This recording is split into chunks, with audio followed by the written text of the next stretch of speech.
Vamos a empezar con el tema del ordenamiento territorial. Primer tema que yo quiero tocar y que me parece... que me parece que es muy importante tener presente en los ejercicios organizativos es el papel de los planes de desarrollo, ¿cierto? Nosotros tenemos planes de desarrollo a nivel nacional, tenemos un plan nacional y tenemos los planes municipales y los planes departamentales. Vamos a hacer un barrido de qué es eso, cómo se hace, cuáles son los tiempos, que a mí me parece que es un tema práctico. Primero hablar de los antecedentes. En la Ley 38 de 1981 define las formas de concertación de fuerzas económicas y sociales. Les voy a decir, antes de la Constitución de 1991 no existía un plan de desarrollo. Lo que existía era que se expedía un documento COMPES. ¿Han escuchado qué es un documento COMPES?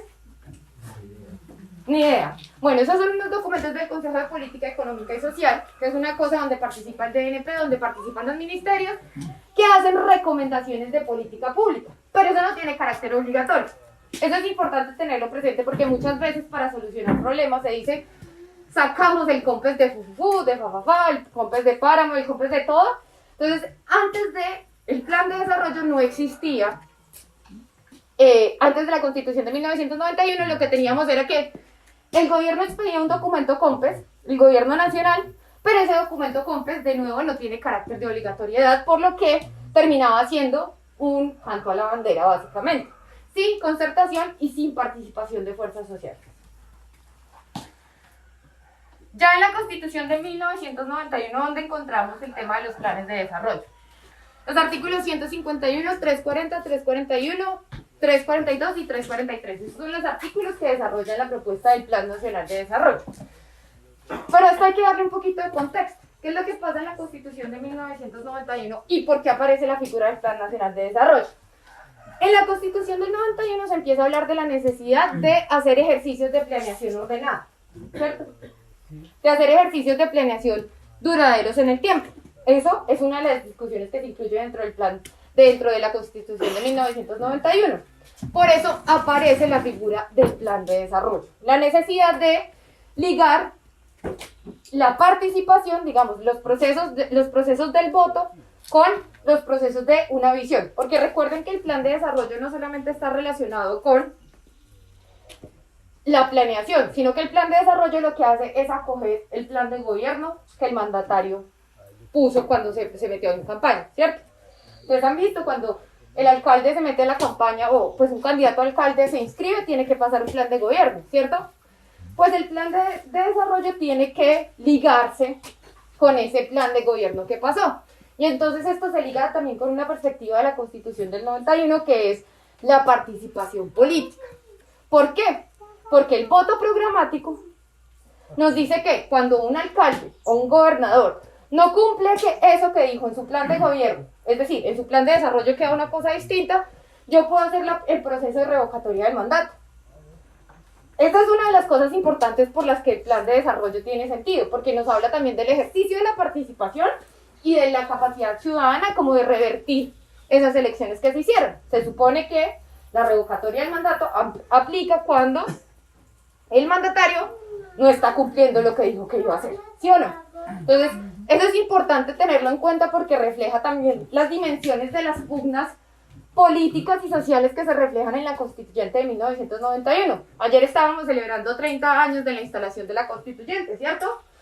En esa Constituyente confluyen las fuerzas guerrilleras que salieron, digamos, que hicieron los procesos de paz en los años 90, fuerzas sociales, fuerzas comunales, distintas fuerzas están representadas en esa Constituyente.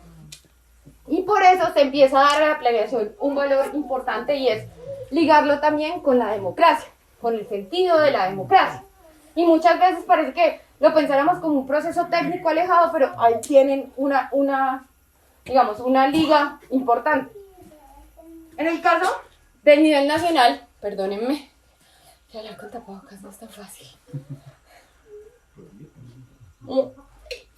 En el caso del nivel nacional no tenemos la figura de la revocatoria del mandato, ¿cierto? Y eso es importante. O sea, en el caso del presidente no podemos revocar el mandato. Lo que está diciendo Roy Barreras de hacer una revocatoria del mandato del presidente Duque, pues no, eso no aplica porque no existe, básicamente. Y eso es una de las cosas que muestra también otra de las contiendas que no se pudo resolver de forma contundente en la Constitución del 91, y es el papel de la centralización o de la descentralización. Acá la figura del Ejecutivo sigue teniendo una fuerza tan importante que no podemos hacer procesos de revocatoria. Digamos que son esas cosas que todavía están pendientes frente a la Constitución y la ampliación democrática que uno esperaría ahí. Listo. La Ley 152 de 1994, por la cual se establece la Ley Orgánica del Plan de Desarrollo. Esta es una ley que a mí me parece que es muy importante conocerla, digamos, desmenuzarla, reconocerla, cuáles son sus partes, porque nos habla qué es lo que tiene que contener un plan de desarrollo, en todos los niveles, desde el nivel nacional hasta los niveles municipales y departamentales.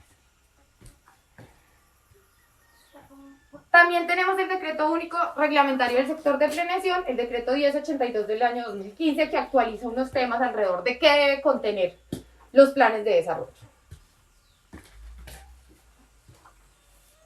La Ley 152 de 1994. Ahí es donde nos dice, bueno, entonces, cada que usted llega y se convierte en el alcalde, se convierte en el gobernador o se convierte en el presidente, es decir, usted se convierte en el jefe del ejecutivo, en el nivel territorial en el que está, usted tiene que expedir un plan de desarrollo. Ese plan de desarrollo tiene que tener una primera parte, que es la parte general del plan. ¿Qué contiene la parte general del plan? En el caso del Plan Nacional, pero esto aplica también para los territorios, objetivos nacionales y sectoriales de la acción estatal a mediano plazo y largo plazo según un diagnóstico. Entonces, lo primero que tiene que contener es un diagnóstico, y un diagnóstico bien hecho, porque muchas veces encontramos diagnósticos que no dan cuentas de cifras. Por ejemplo, no sé ustedes en los municipios cómo está esta cosa, si está actualizado o no está actualizado, pero por ejemplo, el tema de el catastro, la actualización de catastral. Si hay claridades sobre los temas catastrales, o si hay claridades sobre las formas de tenencia de tierra que se tienen, o si hay claridades sobre el tema de acceso a infraestructura, si tenemos acueductos comunitarios. Muchas veces esa información no se encuentra en los planes de desarrollo, y eso es una exigencia que la ciudadanía puede hacer, pero también es necesario que pensemos en el valor de los datos y de esa información que nos brinda conocimiento sobre los espacios en los que habitamos. Les voy a contar un poquito. En el trabajo que venimos haciendo con el componente FARC de la CECIBI, se sacó un documento grande de planeación que fue el plan marco de la implementación. Y cuando empezamos a revisar los diagnósticos, porque se supone que tenía que contener un diagnóstico, el gobierno nacional, por ejemplo, no tenía cifras actualizadas sobre cuáles eran los retrasos catastrales, sino hasta el año 2014. Es decir, no sabíamos qué municipios no tenían catastro formado, tenían problema con el catastro hasta el año 2014. El Estado no sabía cuál era el estado de las tierras de su estado. Eso es una vaina importante. ¿Por qué? Porque la información permite también reconocimiento de oportunidades y de toma de decisión clara, ¿sí? Es un principio fundamental, y eso lleva, un diagnóstico bien hecho permitiría ¿qué? Pues establecer unos objetivos que sean claros. Cuando yo puedo decir, mire, el principal problema es que no sé, el tema de acceso a crédito en el municipio es muy limitado, solamente el 3% de las personas que tienen una propiedad rural en el municipio X, Y o Z tienen acceso. Eso significa que puedo establecer un objetivo claro, que es decir, estimular el acceso a crédito para X, Y o Z, ¿cierto? Si tengo datos, puedo hacer objetivos que sean realistas. Pero si yo digo, piénsenlo, si yo no tengo los datos de cuántos son y digo que 1000 personas accedan a crédito, ese es mi objetivo, lograr que 1000 personas accedan a crédito, estoy haciendo las cosas sin tener información previa. Eso debería contener el plan de desarrollo, el que cada 4 años se aprueba, el que se aprueba a nivel nacional y el que se aprueba en los niveles territoriales. Segundo elemento, metas nacionales y sectoriales de la acción estatal a mediano y largo plazo y los procedimientos y mecanismos generales para lograrlo. Y acá, esto es muy importante también tenerlo presente. Ustedes han visto, no sé si han escuchado que Duque dice cada rato que se está logrando la paridad en los puestos del gobierno nacional, ¿sí o no? La paridad entre hombres y mujeres. ¿Han escuchado eso? ¿Cierto? Eso es una meta del Plan Nacional de Desarrollo de Duque, de la Ley 1955, que es la paridad de mujeres en cargos de decisión. Ahí dice que, entonces, ¿cómo se establece una meta? ¿Qué es una meta? Eso. ¿Qué quiero lograr? Con una dimensión y con una temporalidad dada. ¿Qué quiero lograr? Paridad. ¿Qué significa eso? 50 y 50, hombres y mujeres, de cargos directivos. ¿En qué plazo? Al 2022, que es el periodo de gobierno de Duque. Lo importante de las metas es que reflejan qué queremos hacer. ¿Mi acción para qué? Es una pregunta, es una forma de responder el para qué de mis acciones, ¿cierto? Y eso debe contenerlo de nuevo los planes de desarrollo. Cuando ustedes revisen los planes de desarrollo de los municipios van a encontrar que muchas veces hacen metas chimbas. Perdón, pero son metas chimbas. Por ejemplo, disminuir significativamente algo. ¿Qué es significativo? Piensen en esta. En el plan marco de la implementación hay una meta que dice disminuir significativamente el asesinato de líderes sociales. ¿Qué sería significativo para ustedes? No matar tanto. El 100%. No matar tanto. ¿Qué más se le No matar nada. ¿Cómo? No matar nada. No matar nada. ¿Qué significa eso? Que significativamente no le dice a usted nada. Significativo es desde donde yo me quiera parar y yo puedo decir, no, pues para mí significativo es que maten 2 menos. Si yo soy mala gente y creo que, pues que cagada la guerra y que la gente se tiene que morir, ¿sí o no? Entonces, una meta siempre tiene que contener esas claridades. ¿Señor? No son medibles. No son medibles. Y esa es una de las particularidades de las metas. Y esto sirve también ¿para qué? Para hacer control ciudadano cuando estamos hablando con los gobiernos territoriales. Las metas nos permiten hacerle seguimiento a eso que se está haciendo, o a lo que se dice que se está haciendo. ¿Cierto? Los procedimientos y mecanismos generales. Y entonces acá es cuando empezamos a ver, ok, yo quiero lograr la disminución de las muertes. Entonces yo quiero lograr la disminución en un 20% de las muertes de líderes sociales en el país. Digamos, ya hice bien la meta que debería tener Duque. Pero puedo tener mecanismos distintos, ¿cierto? Entonces en mi caso, yo podría decir, si yo me paro desde el acuerdo, yo diría que tendría que hacerlo desde el PAO, que es el plan de atención a los líderes sociales. Es un plan que se desprende del acuerdo final, está en el numeral 3.4 del acuerdo, que contiene, por ejemplo, una perspectiva territorial de la protección. Es decir, usted a mí no me puede proteger igual. No me puede mandar a la UNP a que me haga un estudio de riesgo y que me dé un celular en un lugar en el que no hay señal. Por ejemplo, cosas tan sencillas como esa. Pero además sí sé que en mi territorio hay guardia campesina o hay guardia indígena y sé que ellos pueden participar de la protección, es darle un papel a ellos en la protección. No me pongo una escolta o no me mande un policía que probablemente acá no va a poder hacer nada porque no reconoce el territorio, ¿cierto? Pero ¿cuál ha sido la respuesta por parte del gobierno de Duque para decir que está respondiendo a esa disminución del tema de líderes sociales? Pues por un lado han estado las operaciones militares, ¿no? Entonces hay una que se llama, no me acuerdo en este momento cómo se llama, no es Espada de Honor, bueno, hay una operación militar que se supone está destinada a la protección de líderes sociales en departamentos como el Chocó, y dice que con eso se está protegiendo la vida de los líderes sociales. Entonces, no solamente es la meta, sino el cómo voy a hacer eso, cómo quiero hacer eso, y eso, de nuevo, tiene que ir contenido en los planes de desarrollo. Estrategias y políticas en materia económica, social y ambiental que guiarán las acciones del gobierno para alcanzar las metas definidas. Acá ya no solamente decir cómo creo que lo voy a hacer, sino empezar a darle carne y empezar a meterle acciones claras frente a lo que deberíamos hacer para lograr eso. Piénsenlo en el caso de sus municipios. Las preocupaciones sobre el tema del ordenamiento territorial o las preocupaciones sobre el tema de la delimitación de páramos. Probablemente en los planes de desarrollo haya algo sobre el tema de delimitación de páramos, ¿o no? De sus municipios, ¿sí? ¿Cierto? Y acá debería decir cuáles son las estrategias, qué es lo que se está haciendo, o qué es lo que se pretende, o qué es lo que se quiere hacer. Eso deberían decir los alcaldes, de acuerdo con el rol que están diciendo, que ellos tienen en el proceso, ¿sí? Debería decir, por ejemplo, en la medida en que está la tutela que dice, oiga, tiene que ser, el plan de zonificación ambiental tiene que dar cuenta de un proceso participativo, los alcaldes deberían tener estrategias que den cuenta de eso, ¿no? Que digan, el proceso participativo debe hacerse así, asá, por allí, por allá. Tiene que tener esos contenidos. El plan de desarrollo sirve para eso. Y les insisto, el plan de desarrollo se convierte en un mecanismo también de exigibilidad muy importante en los municipios frente a lo que se debe hacer. Porque está ligado con el voto programático. La posibilidad de una revocatoria de mandato de un mandatario local está dada también por el cumplimiento o incumplimiento de ese plan de desarrollo, de eso que se dijo, de esas estrategias que se establecieron.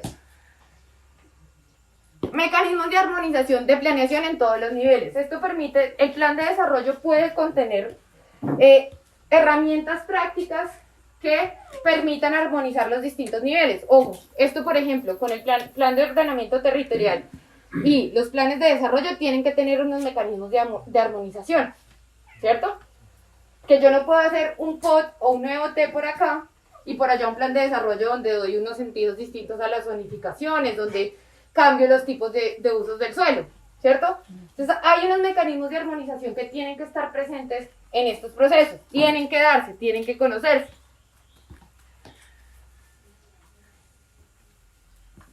Siempre hay un documento que acompaña los decretos o las leyes del plan de desarrollo, que son las bases del plan. Esos documentos, por ejemplo, en el caso del Plan Nacional de Desarrollo, normalmente son documentos que tienen como 1200 páginas. Pero ¿qué es la ventaja de eso? En las bases de los planes nacionales de desarrollo está la explicación de lo que se acoge después como una ley. Lo mismo tiene que pasar en los municipios. Y ojo con eso, muchas veces no pasa en los municipios.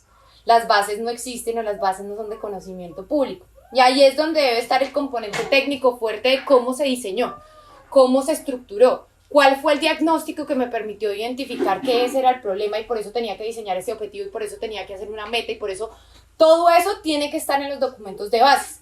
Siempre vale la pena discutir esos documentos de bases de los planes de desarrollo, porque contienen información que puede ser muy importante, pero además da cuenta de la lógica como se está pensando los mandatarios lo que están haciendo. Listo. Ahí me pongo otra vez esto. Voy a poner solo uno. ¿Cuál es la segunda parte? El contenido del plan de inversiones. Y entonces acá una cosa que siempre es fundamental. El Estado colombiano, en esos cambios que introdujo la Constitución de 1991, también introdujo una lógica de planeación orientada a resultados ligada al tema financiero. El Estado colombiano, y ustedes los deben haber escuchado, las fichas BEPIN, ¿no? ¿Han escuchado las fichas BEPIN? ¿Señor? BEPIN. El Banco de Proyectos de Inversión. Eso es una cosa que hace el DNP. El Banco de Proyectos de Inversión, todo lo que se gasta en un municipio tiene que tener una ficha BEPIN, tiene que tener un proyecto de inversión aprobado por el Departamento Nacional de Planeación para que se pueda gastar la plata. Y esto, los BEPIN, están ligados con esto, con el plan de inversiones. ¿Qué es lo que contiene el plan de inversiones? Tiene una proyección de los recursos financieros disponibles para la ejecución del plan. Esto es muy importante en el caso de los municipios. ¿De qué recursos pueden tomar mano los municipios? ¿Saben ustedes? ¿De dónde saca la plata el alcalde? Pues impuestos. ¿Qué impuestos se cobran en el nivel de los municipios? Predial. Industria y comercio. Ya, ¿sí o no? ¿Qué más platas tienen? Sistema General de Participaciones. ¿Qué es el Sistema General de Participaciones? El Sistema General de Participaciones es un porcentaje del presupuesto general de la nación, de la plata que tiene la nación, que se transfiere directamente a los municipios. ¿Sí? Hay una parte que se le transfiere a departamentos, pero es mucho menor. La descentralización en Colombia está ligada a los municipios. Entonces, el segundo es Sistema General de Participaciones. ¿Qué más plata pueden tener los alcaldes? Sistema General de Regalías. ¿Qué es el Sistema General de Regalías? ¿Qué son las regalías? ¿Saben qué son las regalías? Recursos naturales no renovables. Entonces, se paga, es lo que paga la empresa que hace la explotación en los lugares donde se hace la explotación, o sea, donde sacó el carbón, donde sacó el oro, pero también en los lugares por donde se transporta eso. Entonces, en el caso de Santa Marta, por ejemplo, en la medida en que sale el carbón, a Santa Marta también se le pagan regalías. El Sistema General de Regalías tiene una organización de unas regalías que van directamente a los municipios productores. Eso, más o menos, es el 25%. Bueno, empezó siendo casi el 40%, ahora va en el 25%. Hay una reforma que se hace en el 2011. ese 25% es directamente a esos municipios, les corresponde por eso, porque se hace el cambio, recuerdan ustedes, la figura de los elefantes blancos, ¿sí? Los colegios gigantes que nunca se inauguran, los hospitales que nunca se inauguran. La plata de las regalías era antes directamente solo para los municipios productores, para donde se hacía el transporte. Y el gobierno dijo, pero, mano, esta plata se la están mecateando en cositas, dirían, en la vendedora de rosas, hacen cosas que no tienen sentido, y los demás no están participando de este proceso grande, que es el proceso de la bonanza petrolera en ese caso, ¿no? Teníamos petróleo de $120 el barril, o sea, estábamos tapados en plata, entonces había mucha plata, y el gobierno dijo, vamos a hacer entonces unos mecanismos diferentes. Entonces, 25 para los municipios donde se da la producción. Hay otros porcentajes que se dividen en una serie de fondos. Hay un fondo que es el de ciencia y tecnología. ¿Ustedes han escuchado alguna vez el OCAT? Los OCAT. ¿Sí? ¿No? Se llaman órganos colegiados de administración y decisión. Entonces, los OCAT son unas figuras técnicas donde los entes territoriales pueden pasar proyectos para que les den platas de regalías. Pero hay distintos fondos. Entonces hay un fondo de ciencia y tecnología, que serían proyectos relacionados con ciencia y tecnología. El acuerdo previó que del sistema general, el acuerdo final de paz, pues, previó que del sistema general de regalías se debería asignar una plata específica para todo el tema de la implementación de la paz. Eso se llama el OCAT Paz, el órgano colegiado de administración y decisión Paz, donde el 7% de los recursos del sistema general de regalías pueden cualquier ente territorial participar por esos recursos para hacer proyectos relacionados con la implementación del acuerdo final de paz. Está ese otro 7%. Hay un fondo de compensación para los municipios de la ribera del Magdalena, del río Magdalena, y los del canal del dique, porque si se acuerdan, en el año 2010 el canal del dique se rompió, hizo destrozos, bueno, acabó con todo. Hay un fondo también de compensación, hay unos fondos de administración, hay una plata que corresponde a la administración y hay una plata que corresponde a la exploración. Digamos, desde el sistema general de regalías se considera que se debe seguir buscando la compensación, digamos, más recursos mineros para seguir explotando, entonces también se contempla esa plata. Hay otras platas que se distribuyen de acuerdo con las condiciones de los municipios. No hay que presentar proyectos, son los fondos de compensación regional. Los fondos de compensación regional tienen como idea fundamental entregarle a esos entes territoriales que son 6, ¿no? Que son municipios de categoría 6, entregarle más o menos plata. Esto tiene que ver con la cantidad de habitantes y las necesidades básicas insatisfechas. Entonces, muchos municipios pueden tener también acceso a esos recursos del Fondo de Compensación Regional. Esa es la tercera fuente de recursos que tienen. La otra fuente que tienen los municipios son las tasas, estampillas, multas, ¿no? Esas cosas también van para los municipios. Lo primero entonces que se debe hacer es esa proyección de los recursos financieros disponibles de acuerdo con cada una de estas fuentes de financiación de las que estamos hablando, ¿cierto? En el caso del nivel nacional, y lo vamos a ver ahorita más claro cuando hablemos de las platas de la paz, se contemplan también recursos del sector privado y recursos de la cooperación internacional. Entonces, lo primero que yo tengo que ver es, de acuerdo con lo que yo recaudo de predial, ¿no? Si yo anualmente recaudo 1 peso, 2 pesos, pues en mi periodo de gobierno voy a recaudar 1 peso anual en promedio, más o menos, que crezca de pronto un poquito, pero que no crezca mucho. ¿Cuánto en tasas? ¿Cuánto es lo que me corresponde del Sistema General de Participaciones? Ah, bueno, una cosita chiquita, el Sistema General de Participaciones tiene unas particularidades.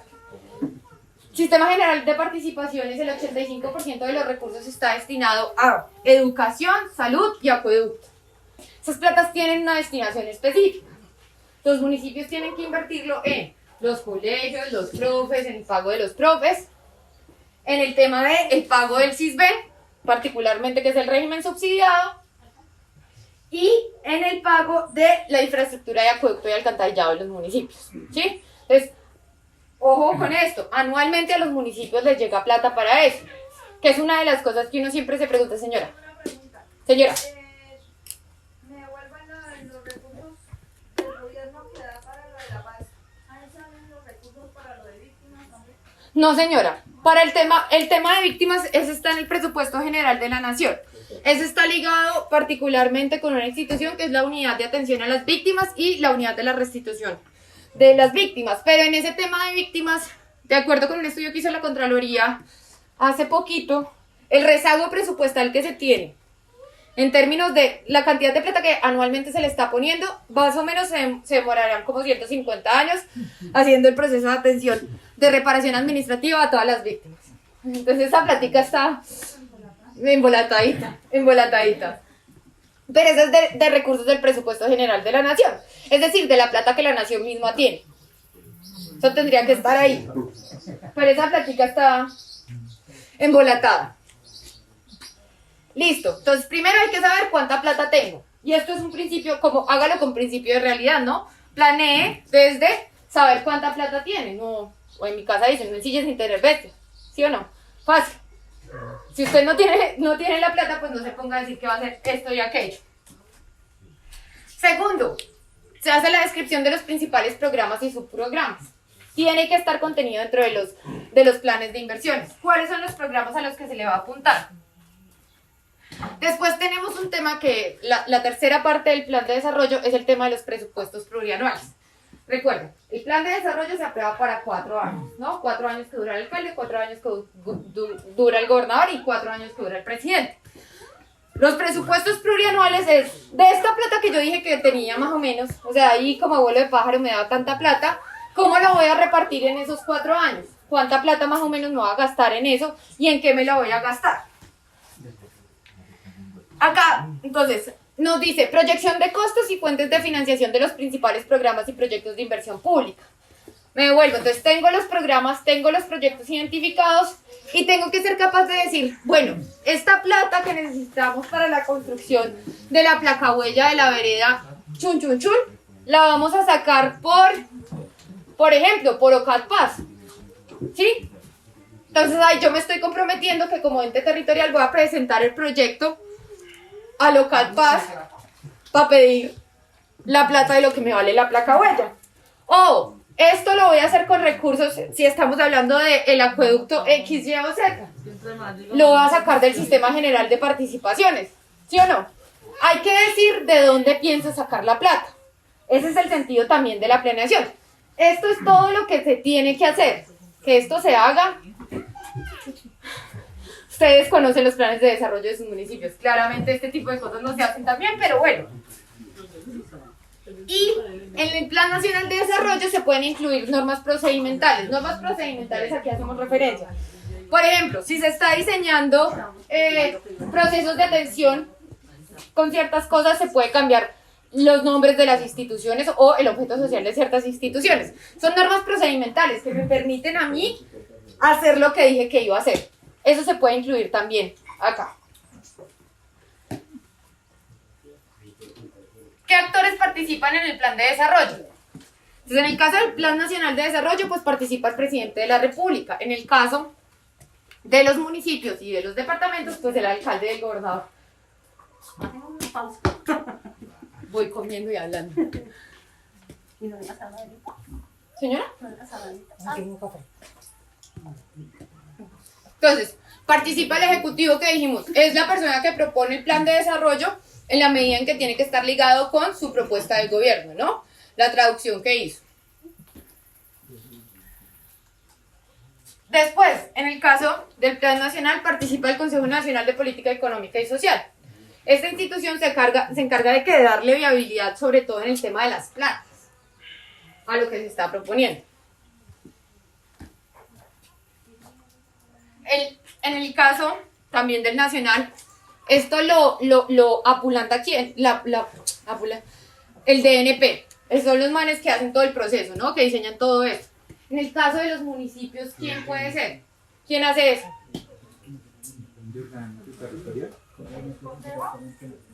El consejo lo aprueba, pero ¿quién hace todo el diseño técnico de eso? Las secretarías de planeación. Esto es importante. ¿El DNP es el Departamento Nacional de Planeación? Sí, señor. El Departamento Nacional de Planeación, en el caso de los municipios es muy importante que entender que esto lo hacen las secretarías de planeación, porque es importante tenerlo presente. Miren que cuando eligen un alcalde, lo primero que hacen es empezar a diseñar plan de desarrollo. Y lo que no queda en el plan de desarrollo es muy difícil que después vuelva a aparecer. Y si uno ya sabe que los fulanos que hacen todo el procedimiento técnico son los de las secretarías de planeación, o el posible secretario de planeación, o el que sí, que uno ya sabe, en el pueblo uno puede conocer cosas más fácil, pues bueno, ya saben, secretarías de planeación o el Departamento Nacional de Planeación en el caso nacional. Ministerio de Hacienda y Crédito Público. Y entonces acá volvemos a, no solamente es decir qué quiero hacer, cómo lo voy a hacer, sino con qué plata cuento. Por eso necesita el visto bueno del Ministerio de Hacienda y de Crédito Público. En el caso de los municipios, pues estamos hablando de Secretaría de Hacienda. La Secretaría de Hacienda juega un rol muy importante, pero además, ¿por qué? Recuerden que a partir del año 2011 hay una cosa en términos de planeación financiera del Estado colombiano que hay que tener en cuenta y es la regla fiscal. ¿Qué es la regla fiscal? La regla fiscal básicamente ¿qué dice? Es, nosotros tenemos que bajar las deudas y tenemos que empezar a pasar de esa condición de déficit, de deber mucho y de recibir poco, a recibir más e ir haciendo más chiquito el déficit. Por eso tenemos que ahorrar en el gasto público, ¿sí o no? Ese es el principio. Y hay que priorizar, ¿qué? El pago de la deuda. Lo que yo debo, hay que priorizar eso. Tengo que salir de las deudas rapidito, ¿cierto? Entonces, por eso, si ustedes revisan en las leyes del plan del presupuesto general de la nación, todos los años se establece cuánto es lo que se paga para el servicio de la deuda externa. En el del pasado fueron como 40 y péguele de billones. ¿Sí? Billones, sí. Normalmente ese es el porcentaje más grande de asignaciones que tiene el presupuesto general de la nación. Porque la idea de la regla fiscal es, tenemos que ser muy juiciosos con la plata, no podemos gastar más. Y si necesitamos para inversión social, paila, no podemos endeudarnos para eso. ¿Sí? Una preguntita. Señor. ¿Cuánto es el porcentaje del presupuesto nacional para el pago de la deuda externa?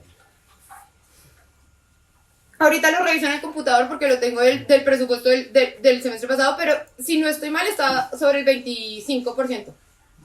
Si no estoy mal, puede que no me esté acordando bien porque eso lo trabajé hace un ratico, pero más o menos está sobre el 25%. Eso es un montón de plata, ¿sí? Y eso pasa también con los municipios. El tema de la regla fiscal también le aplica a los municipios. Y le dicen, municipio no se endeude, pague las deudas. Pero además, no se ponga a gastar en cosas que no son prioritarias desde su perspectiva para la planeación. Y por eso juegan un rol muy importante en las secretarías de Hacienda. Después, Ministerio del Interior, grupos étnicos y consulta previa. Esto en el caso del Plan Nacional de Desarrollo, porque de nuevo hay, teniendo en cuenta el convenio con la OIT, el 69, ¿cierto? No me acuerdo, que es el de consulta previa, la necesidad de consultar previamente a las comunidades étnicas que con cualquier norma con normas que se puedan ver afectados, tiene que haber un proceso de consulta previa. Entonces ahí hay el Ministerio del Interior con ese grupo de consulta previa se encarga de realizar ese proceso.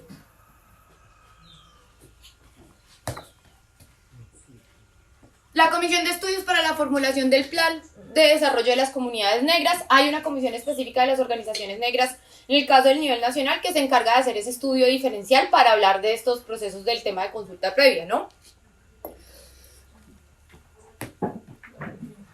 Las autoridades territoriales, los alcaldes y los gobernadores participan también en el proceso de la formulación del Plan Nacional de Desarrollo. Digamos, hay unos espacios de interlocución con las autoridades territoriales.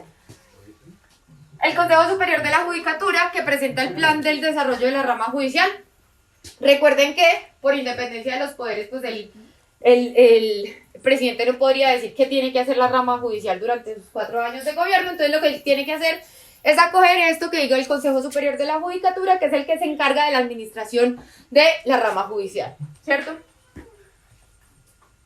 Consejo Nacional de Planeación. Entonces, ustedes conocen la figura de los consejos territoriales de planeación, ¿cierto? ¿Saben más o menos qué hacen? Dar el concepto del plan de desarrollo que está planteando el alcalde. ¿Y quiénes están en los consejos territoriales? Las organizaciones más activas en el municipio. Más representativas, ¿cierto? En el caso del Plan Nacional de Desarrollo, el Consejo Nacional de Planeación también tiene ese rol, da un concepto sobre el plan de desarrollo. Ese concepto se da, ahorita vamos a ver las temporalidades, A mí me parece chévere también tener presente como cuáles son los tiempos que esto tiene. Pero pues yo no sé, yo particularmente tengo un afecto especial por estas figuras de los consejos territoriales de planeación, en la medida en que son espacios, sí, claro, no tienen posibilidad de decisión, es decir, solamente se emite un concepto que se puede acoger o no se puede acoger, pero de todas formas sí son organizaciones que están pendientes de cuál es el rumbo que se le está dando en términos prácticos a los municipios, ¿no? Están teniendo de primera mano la organización, la información referente a qué se quiere hacer, cómo se quiere hacer en ese periodo, ¿sí?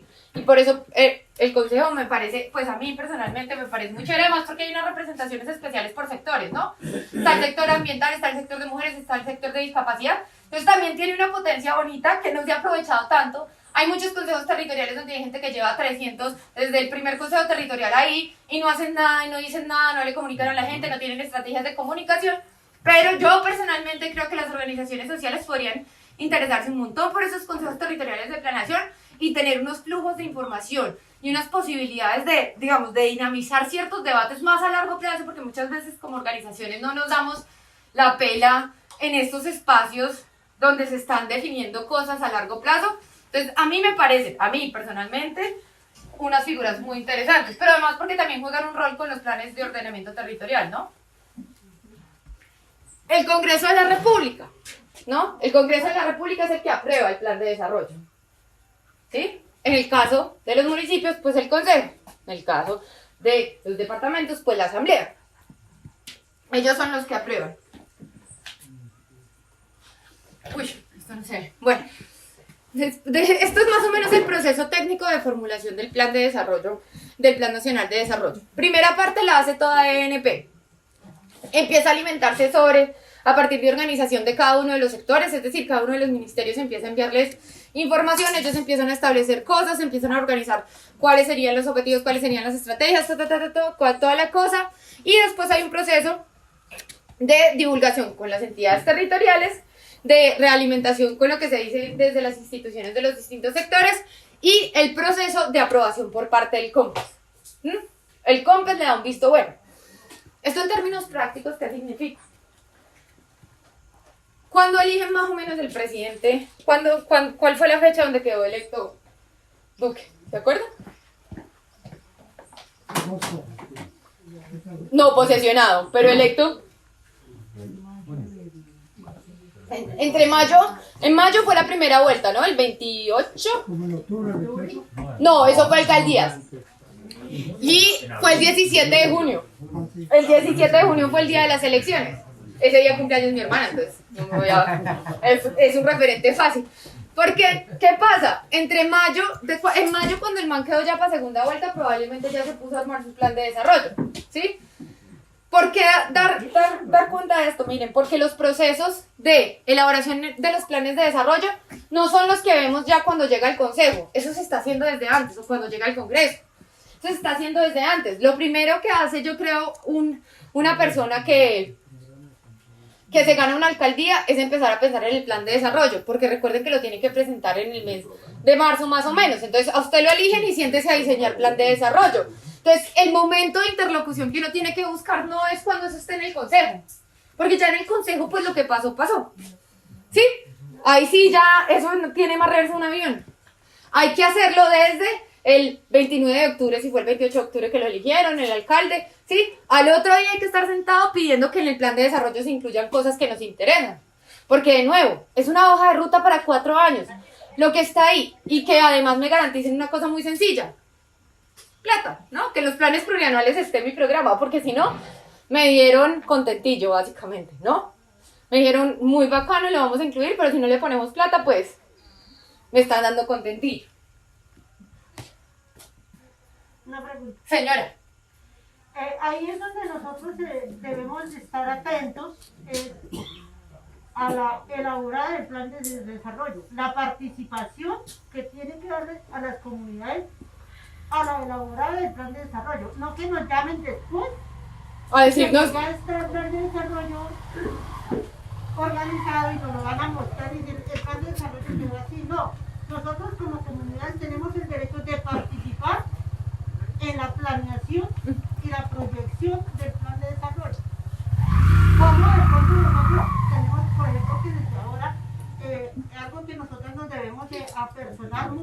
en las alcaldías es la participación como mujeres en el Consejo Consultivo, porque eso nos da autonomía para ir a exigir que nos dejen participar en el desarrollo del plan.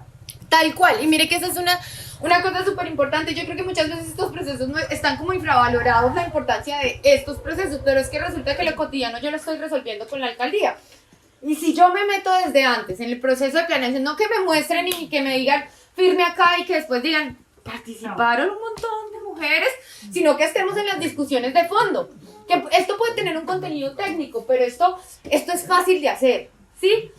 Y siempre nos terminan presentando un documento ya completo donde uno termina haciendo así o diciendo eso está mal, ya, o diciendo eso está mal, pero dejando constancia histórica. Y las constancias históricas pues bacano, pero no funcionan tanto porque no terminan representadas en cosas prácticas. Entonces siempre hay que pensar esa estrategia de cómo influir en las autoridades y en esos planes que se están construyendo por parte de las autoridades. Y lo del Consejo Consultivo de Mujeres es además muy importante porque empieza a visibilizarse en específico la necesidad de enfoques de género, pero que no sean ellos y ellas, ¿no? Que el enfoque de género tenga acciones, tenga programas, tenga plata, ¿no? Porque hay muchos que dicen, sí, todo el enfoque de género, todas las mujeres, hay la violencia, pero no hay un plan de prevención de la violencia de género, por ejemplo.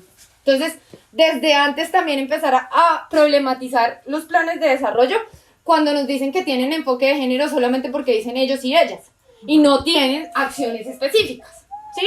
Yo creo que eso es fundamental con respecto a los comités consultivos, la información, el acceso a la información que permite también el comité consultivo, ¿no? Que usted le puede exigir al municipio, oiga, necesito información desagregada por género sobre estos temas, que muchas veces no está, porque no nos cuentan separado a las mujeres y a los hombres, no nos cuentan, o no cuentan el acceso, bueno, muchas cosas que no están. Entonces, pedir esa información obliga también a que las administraciones tengan que pellizcarse y empezar desde la práctica a brindarnos información. Y creo que desde el Comité Consultivo de Mujeres hay unas posibilidades y unas potencialidades enormes en ese sentido.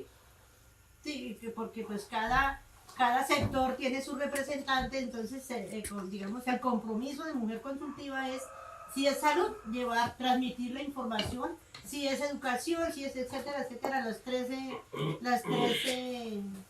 partes que se dividen ahí, entonces llevar su informe directo. Y exigir además que se produzca información, que eso es una cosa que las administraciones muchas veces no hacen, no producen información, no nos dan información, y para todo nos toca mandar un derecho de petición. Sí, como el ser amado de cualquier persona en este país es un derecho de petición, pues bueno, eso también nos permite tener esas herramientas. Entonces, ¿qué es lo primero que pasa? Se presenta el documento del Consejo Nacional de Planeación y una primera versión al Congreso de la República. Esto se hace más o menos en términos de lo nacional el 15 de noviembre del primer año de gobierno, ¿sí? Entonces, más o menos entre cuándo y cuándo trabajó Duque en su cosa, entre el 18 de junio, digamos, se levantó súper temprano el 18 de junio y hasta el 15 de noviembre tienen para armar todo el plan de desarrollo. Esto después pasa al Consejo Nacional de Planeación, plantea su concepto máximo el 10 de enero del año siguiente. El 15 de noviembre se entrega al Consejo Nacional de Planeación. Ahorita vamos a ver los tiempos de los territoriales para que tengan también eso presente. Y máximo el 10 de enero se emite ese concepto por parte del Consejo Nacional de Planeación, que de nuevo, no es un concepto obligatorio, ¿no? Pero por lo menos deja sentadas discusiones frente a los planes de desarrollo. Creo que tiene esa potencialidad, señor. La pregunta es la siguiente. La primera es que como se habla que los planes de ordenamiento territorial y los planes de desarrollo van ligados, ¿sí? ¿Qué diferencia entre los planes de ordenamiento territorial y los esquemas de ordenamiento territorial? Creo que hay otra figura, ¿sí?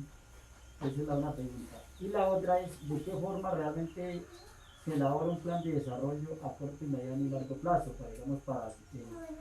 Digamos, hacia donde uno enfoque también el territorio, el municipio, por decir a 20, 30 años, 15 años.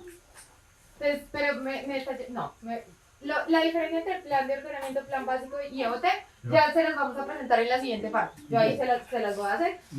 Tiene que ver como con la cantidad de contenidos que debe tener, pero todos tienen una misma finalidad, que es darle un sentido y una organización a los territorios. El plan de desarrollo se orienta a orientar la administración pública. ¿Sí o no? ¿Cómo va a funcionar? Los planes de ordenamiento territorial lo que buscan es darle un orden al territorio de acuerdo con las necesidades ambientales, sociales, jurídicas, bla, bla, bla, todo estos temas. Y la segunda, ¿cómo se hace? Pues el proceso de los planes de ordenamiento, que ya lo vamos a ver también, está orientado en una perspectiva de 12 años, que tiene que ver con lo que debe contener, que ahorita lo vamos a ver, que es el dicho, y pues creo que el hecho ustedes lo conocerán más, pero ya lo vamos a ver, ¿sí? Para los planes de ordenamiento. Listo. Después de ese concepto, de emitir ese concepto, el COMPES realiza los cambios que considere pertinentes a partir de este concepto. Es decir, el concepto puede generar cambios, solo que el COMPES lo tiene que aprobar. Ahí es más berraco, ¿sí? En este caso, ¿qué sería? La Secretaría de Hacienda la Secretaría de Planeación tendría que aprobarlo, pero bueno, de pronto, uno no sabe. Se radica el proyecto final por parte del Ministerio de Hacienda y de Crédito Público. Miren, en el caso del nivel nacional, esto es súper importante tenerlo presente. A pesar de que se dice, vea, vamos a planear, vamos a orientar a los resultados, lo que termina definiendo el plan de desarrollo es la plata. Simple y sencillamente. Y por eso es el Ministerio de Hacienda el que lo radica. ¿Sí? Por eso no es otro. Es Ministerio de Hacienda el que radica eso.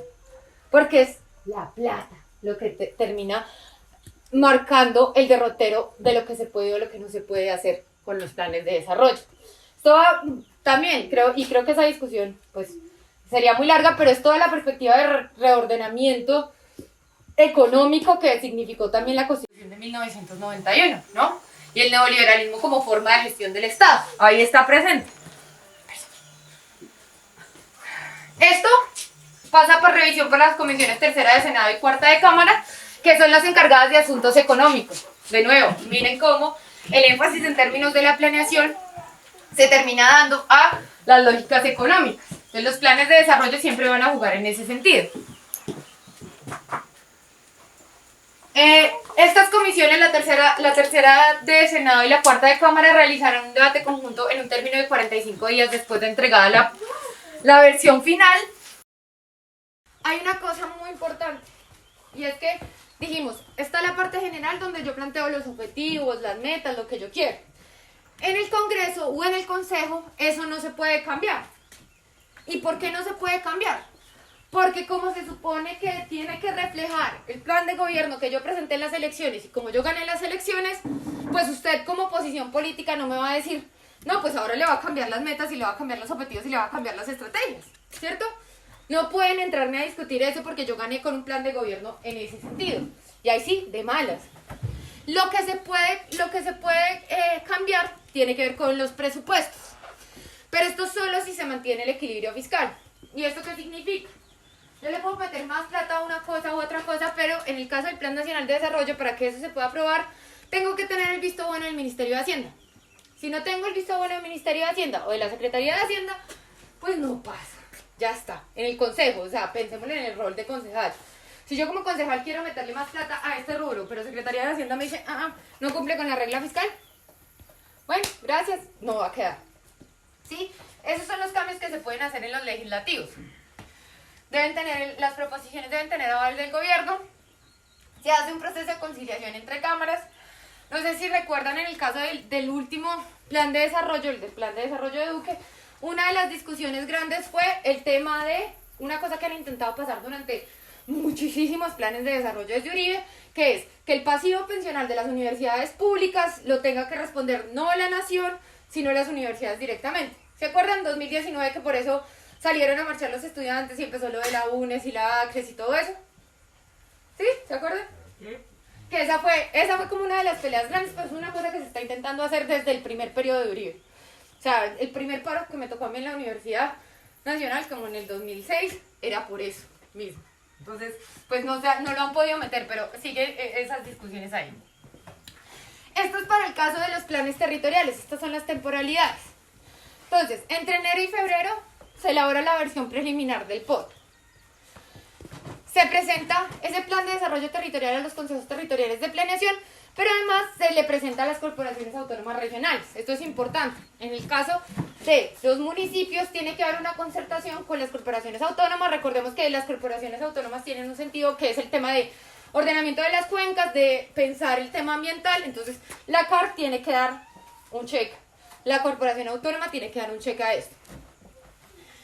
En el 31 de marzo se entrega, por parte del Consejo Territorial de Planeación, se entrega el concepto sobre el plan de desarrollo.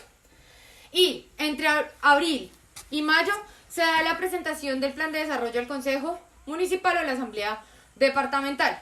Y el 31 de mayo tiene que estar aprobado. Si a los alcaldes los eligen en octubre, en mayo, el 31 es la fecha máxima de aprobación de los planes. Cuando los planes no son aprobados, no son aprobados, se pueden acoger la parte del presupuesto plurianual de inversiones, se puede acoger mediante decreto. ¿Sí?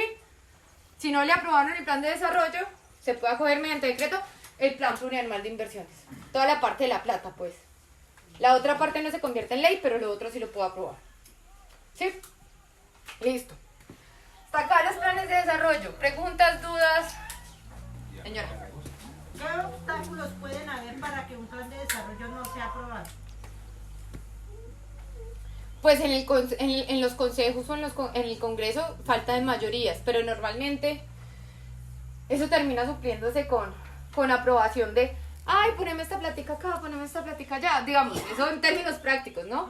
Ay, ponele la plática a este proyecto, ponele la plática a este proyecto, y ya sale con eso, consigo mayorías, porque necesito mayorías para la aprobación, pero mayorías simples, ¿no? Tampoco es que necesite mayorías absolutas, son simplemente mayorías simples, y eso es lo que requiere.